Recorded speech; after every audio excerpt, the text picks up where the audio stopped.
दोस्तों, उड़ीसा का एक जिला लगता है बालंगीर, और बालंगीर का एक एसपी होता है। उस एसपी को एक पत्र मिलता है और वह पत्र है वह गोपनीय होता है और वह कहता है कि मैं तुम्हारा शुभ चिंतक हूँ।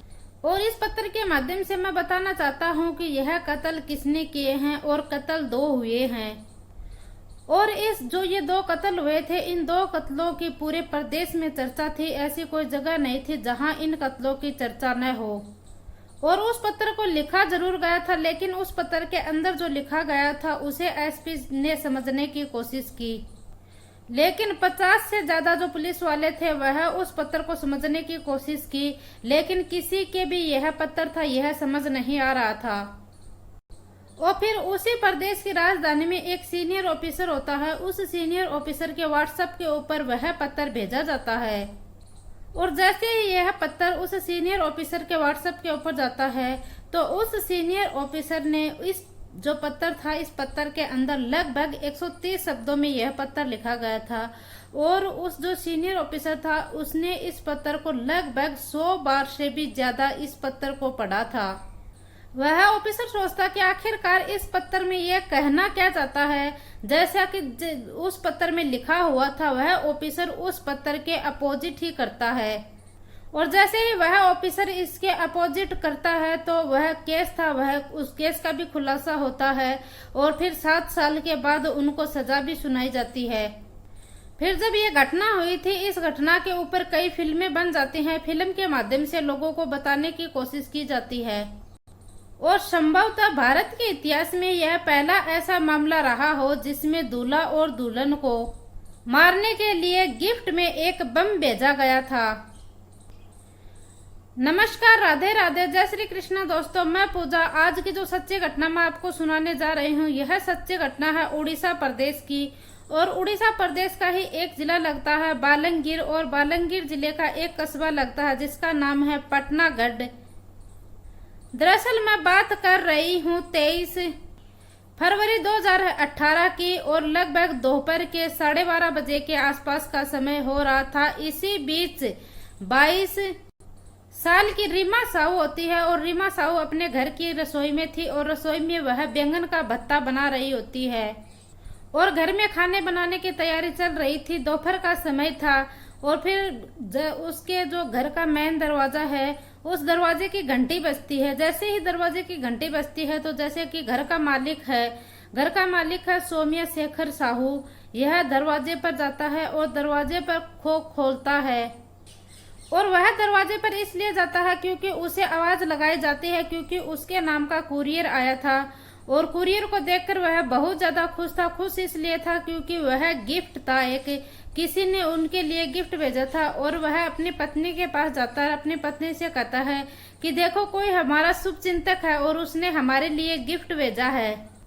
वो कहता है कि शायद कोई हमारे रिसेप्शन में शामिल नहीं हुआ था, इसीलिए उसने हमारे लिए बाद में गिफ्ट भेजा था। और इन दोनों की शादी थी 18 फरवरी 2018 की। रीमा और सौम्या साहू की शादी 18 फरवरी 2018 को थी। दरअसल यह सौम्या साहू यह एक सॉफ्टवेयर इंजीनियर थे, और यह जापान की बेंगलुरु की एक जापानी कंपनी में कार्यरत थे, और उसी कंपनी में वह काम करते थे। और ये जो रीमा साहू थी, इससे शादी उसने 18 फरवरी 2018 को की, और 20 फरवरी 2018 को इनकी शादी का रिसेप्शन था। बहुत सारे मेहमान इकट्ठे होते हैं, बहुत सारे मेहमान भी इकट्ठे हुए थे, बहुत सारे गिफ्ट हुए थे, लेकिन ये गिफ्ट था यह थोड़ा लेट आया था। शादी के 5वें दिन यह गिफ्ट आया था, और यह गिफ्ट लेकर खुशी खुशी अंदर जाते हैं। फिर कुरियर वाले को कुछ देने की बात आती है, तो कुरियर वाला कहता है कि साहब, कुछ देने की जरूरत नहीं है, पैसे वैसे सब कुछ पहले से जमा है। फिर वह अपनी पत्नी को आवाज लगाते हुए वह अंदर जाता है, और उनकी जो नई नवेली दुल्हन थी उसका आज घर में 5वां ही दिन था। और उन सब की आवाज सुनकर उसकी जो दादी थी 85 साल की, जिसका नाम जेमा मणि होती है, वह भी रसोई के अंदर पहुंच जाती है। हालांकि उसकी जो दादी थी वह रसोई में पीने तो पाने जाती है, लेकिन वह भी उस बॉक्स को देखकर रुक जाती थी। वह भी देखना चाहती थी कि आखिर मेरे पोते को क्या गिफ्ट मिला है इस बॉक्स में। और दुल्हन थी वह खाना बना रही थी, उसने भी खाना छोड़ दिया। और जो दूल्हा था वह भी एक्साइटेड था कि आखिरकार इस गिफ्ट में आया है तो क्या आया है, हमें इसे जल्दी से ओपन कर कर देखना चाहिए। और फिर इसकी पैकिंग खोले जाती है। पैकिंग खोलने से पहले ही उनको पता चल जाता है कि जो भेजने वाला है उसका नाम SK शर्मा है। अब ये SK शर्मा और ये SK शर्मा है, यह छत्तीसगढ़ के रायपुर एक जगह लगती है 230 किलोमीटर दूर से यह कोरियर चलकर आया है। और जैसे ही वह उस गिफ्ट को खोल रहे थे तो उसे एक धागा दिखाई दिया। वह धागा कुछ सूतली जैसा धागा था।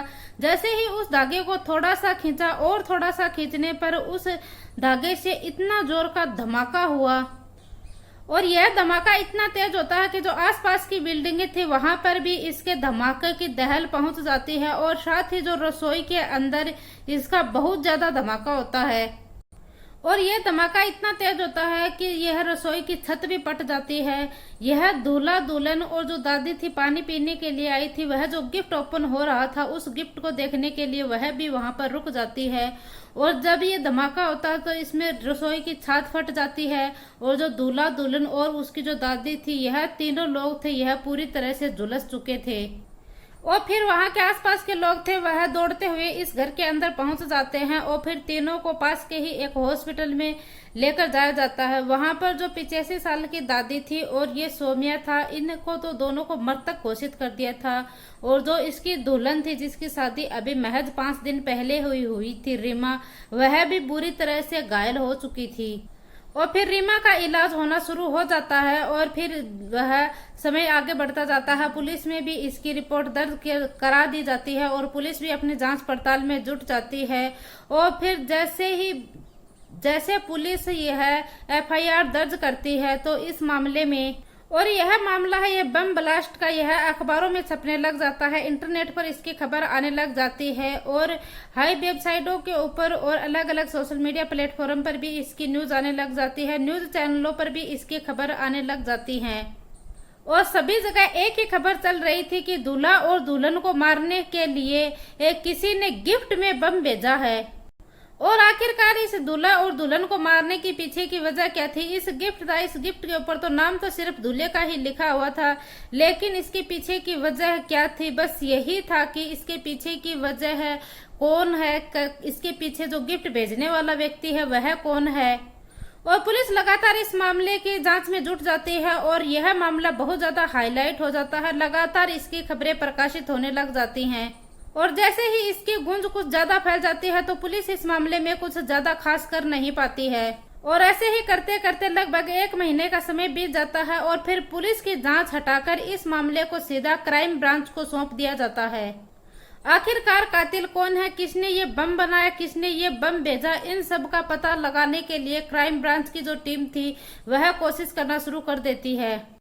और इन सब की जांच पड़ताल शुरू ही हो रही थी कि इसी बीच 4 अप्रैल को SP को एक पत्र आता है। 4 अप्रैल 2018 को SP के नाम एक पत्र आता है और महज 130 शब्द उसमें लिखे थे। A4 साइज का वह पेपर था। जैसे ही उस पेपर में और उस पत्र में कुछ ऐसा लिखा हुआ है कि मैं आपका शुभ चिंतक हूं और जो ये कत्ल हुआ है, इन कत्ल के मैं आपको कुछ जानकारी देना चाहता हूं। और इस कत्ल की जो साजिश रची गई है, यह यहाँ से लगभग 230 किलोमीटर छत्तीसगढ़ के रायपुर में इसकी साजिश रची गई है।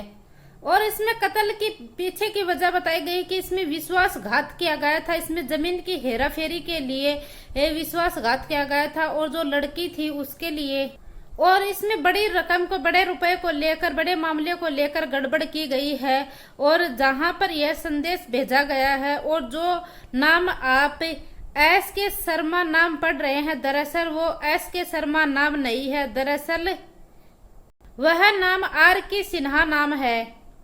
शायद आप इस नाम को गलत पढ़ रहे हो। और इस जिले की पुलिस थी वह तमाम कोशिशें कर लेती है, लेकिन इसके पीछे की वजह है वह यह पुलिस समझ ही नहीं पाती है।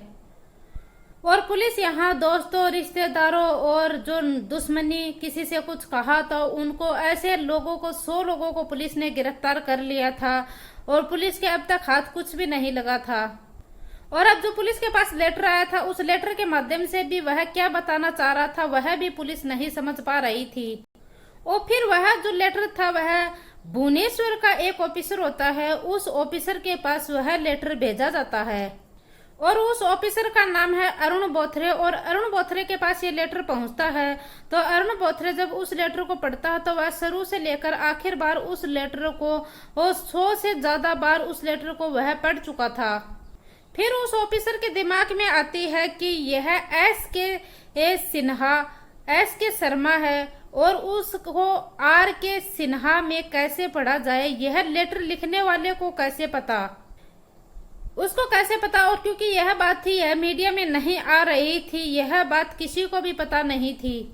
और उस लेटर में बार बार एक जिक्र किया जाता था कि यह यहाँ से लगभग 230 किलोमीटर की बाहर की साजिश है और इसमें 3 लोग हैं, वह बाहर के शामिल है। बार बार इसी का जिक्र किया जाता है। तो और फिर उस पत्र में इस लड़की के मामले की भी जिक्र किया गया था, लेकिन उस पुलिस वालों ने इस लड़की के बचपन से लेकर आज तक की जो की थी उसमें जांच में इस लड़की का कोई भी मामला सामने नहीं आ रहा था। और इसमें जमीन का मामला भी आता है। पुलिस में इसमें पहले ही जांच कर चुकी थी कि इसमें कई जमीनें बेची और खरीदी गई थी, लेकिन यहाँ भी सब कुछ क्लियर है, यहाँ पर भी कोई गड़बड़ नहीं लग रही थी पुलिस को। और यहाँ पर पैसे की लेन देन की बात भी आई थी। यहाँ पुलिस ने सभी बैंकों की जांच कर ली थी, कहीं घर में पैसे तो ज्यादा नहीं आए हैं, कहीं बैंकों में तो कोई गड़बड़ नहीं है। पुलिस ने इस तरह है कि बाकी तमाम जांचें कर ली थी। फिर पुलिस ने अंदाजा लगा लिया था कि यह 230 किलोमीटर दूर का कातिल नहीं, यह कातिल कोई लोकल ही है। फिर जो लड़का होता है उस लड़की की माँ होती है संजोक्ता, उस संजोक्ता से बातचीत की जाती है। तो उससे पूछा जाता है कि तुम्हारे बेटे की किसी के साथ दुश्मनी हो, तुम्हारे पति की किसी के साथ दुश्मनी हो, या तुम्हारे घर की किसी के साथ दुश्मनी हो, या कोई बातचीत हो तुम्हारे बेटे की, तुम्हारे पति की, या तुम्हारी किसी के साथ कुछ भी बात हो तो हमें बताना जरूर, जिसमें हमारी कोई हेल्प हो सके। फिर जो उसकी माँ वह कहती है कि मेरे बेटे की किसी के साथ कोई दुश्मनी नहीं थी, मेरा बेटा सबके साथ बड़े ही लाड प्यार से रहता था, और जो मेरा पति है उसका भी किसी के साथ कोई दुश्मनी नहीं थी। हाँ, लेकिन मेरी एक बार किसी के साथ बहस जरूर हुई थी, अनबन हुई थी। वह जो कि विद्यालय है, जिस विद्यालय का नाम है ज्योति विकास महाविद्यालय, फिलहाल वह उस विद्यालय की प्राचार्य है। और उसी विद्यालय में, इस महाविद्यालय में, और वहां का जो पूर्व प्राचार्य था पुंजीलाल मेहरा, उसको हटाकर और मुझे यहाँ पर प्राचार्य बनाया गया था। और इन दोनों, हमारे दोनों के बीच में बहुत ज्यादा यहाँ पर बहस हुई थी। और 1996 में वह यहाँ पर भर्ती हुए थे और इंग्लिश के प्रोफेसर थे, और साथ ही वह यहाँ रहते रहते हुए वह प्राचार्य बन जाते हैं। और साल 2014 से 2017 में उनको हटाकर मुझे प्राचार्य बनाया गया था। इस बात को लेकर वह बड़े ही खफा थे। और फिर जो लेटर था, वह लेटर भी उस मैडम को दिखाया जाता है और वह मैडम उस लेटर को देखती है। और उस लेटर में भी कुछ ऐसा शब्द लिखा हुआ था जो वह प्राचार्य लिखता था। हर कोई लेटर, कुछ भी काम वह लिखता था तो वह प्राचार्य लिखा करता था। उसमें कंप्लीटिंग द प्रोजेक्ट शब्द लिखा हुआ था, और वह प्राचार्य कुछ भी लिखता था तो उसमें यह शब्द वह जरूर लिखता था, कंप्लीटिंग द प्रोजेक्ट। और फिर वह कहते हैं हाँ, यही तो उस प्रोफेसर की राइटिंग है, यही तो वो प्रोफेसर लिखते हैं। फिर पुलिस उस प्रोफेसर को सस्पेक्ट के आधार पर गिरफ्तार करती है, और तब तक 2 महीने बीत जाते हैं, क्योंकि ये घटना थी, ये फरवरी में हुई थी और अब अप्रैल का महीना था। अप्रैल में वह पुलिस जाकर उस प्रोफेसर को गिरफ्तार करती है। और वह पहले तो पुलिस के सामने इधर उधर की बातें घुमाते हैं। फिर पुलिस ने सख्ताई से जब पूछताछ की तो वह पुलिस के सामने टूट जाता है। वह कहता है कि हाँ, मुझे संजोक्ता से बहुत ज्यादा नाराज था मैं, और जब वह प्राचार्य बनी तो मुझे बहुत ज्यादा दुख था इस बात का, जिससे मेरी बहुत ज्यादा बेइज्जती हुई थी और मुझे बहुत ज्यादा गिल्ट फील हुआ है। तभी मैंने सोच लिया है कि मैं इससे बदला जरूर लूंगा। और इसीलिए मैंने अक्टूबर 2017 में दीपावली के ऊपर बहुत बड़े बड़े पटाखे थे वह खरीद लिए थे, जो बहुत तेज धमाका करने वाले पटाखे थे, बहुत आतिशबाजी वाले थे। उन पटाखों को मैंने खरीद लिए थे और मैंने उन सभी पटाखों का जो बारूद था वह निकाल लिया। और सोशल मीडिया के माध्यम से मैंने अलग अलग वीडियो देखी और उन वीडियो के माध्यम से मैंने बम बनाकर तैयार किया। और फिर मुझे पता चला कि फरवरी 2018 में उसके बेटे की शादी है। और शादी में जाने के बाद वह यहाँ से अपना फोन छोड़ देता है। फोन छोड़ने के बाद वह यहाँ से लगभग 230 किलोमीटर अलग अलग लोकेशन पर जाता है। अलग अलग लोकेशन पर जाने के बाद वह एक बिना सीसीटीवी वाली जगह जाता है, वहां से वह कुरियर करता है। और वह व्यक्ति लगभग 650 किलोमीटर अलग अलग बसों में, अलग अलग गाड़ियों में जाकर यात्रा करता है, लेकिन वह धमाका कहीं भी नहीं होता है। वह धमाके का इंतजाम किस इस तरह किया गया था, जैसे ही वह खुलेगा, उस जो सूतली जैसा धागा था उसको खींचेगा, तभी ही वह धमाका होगा। और आखिरकार जो प्रोफेसर साहब थे उसने अपना काम किया था, और यह कुरियर था, यह अपने टाइम के ऊपर उनके घर पर पहुंच जाता है। और फिर ये कुरियर वाला था, यह 20 तारीख को घर पर पहुंचता है। तो घर पर 20 तारीख को रिसेप्शन का प्रोग्राम चल रहा था, तो यह कुरियर वाला यह पूछता है कि मुझे सौम्या सिंह से बात करनी है। तो वह कहते हैं कि आज तो उनका रिसेप्शन है, इसीलिए कुरियर वाला सोचता है कि क्यों हम परेशान करते हैं इसको, हम फिर कभी इस दिन घर पर आ जाएंगे। और इस कुरियर वाले ने जिस दिन रिसेप्शन प्रोग्राम था, अगर ये गिफ्ट उसी दिन दे दिया होता तो क्या पता उस दिन भी बहुत ज्यादा बड़ा धमाका होता और कुछ ज्यादा लोगों को यहाँ पर नुकसान पहुंचता।